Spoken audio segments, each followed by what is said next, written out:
Ibinahagi ni Miss World 2013 Megan Young ang kanilang mga biyahe ng kanyang travel buddy na si Micael Daez. And speaking of biyahe, papunta si Megan at Andrea Torres sa Middle East para pasayahin ang mga Pinoy roon. Ang Starbite sa Tindikata, Atibayan.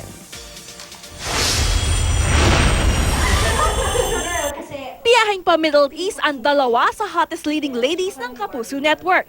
Hatid ng GMA News TV International, GMA Live TV at GMA Pinoy TV.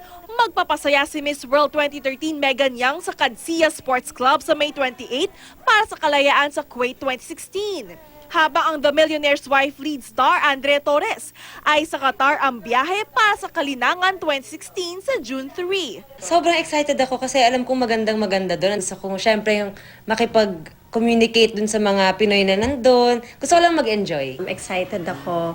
Siyempre, makita ang mga fellow Filipinos natin. Pero aside from that, I'm also excited to experience the food and, the culture there. Hindi na bago kay Megan ang madalas na pagbiyahe abroad lalo na noong reign niya bilang Miss World.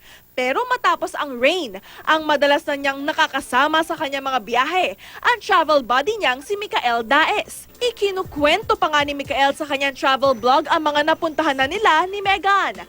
Isa raw sa pinaka-memorable na trip nila ay ang kanilang safari trip sa South Africa.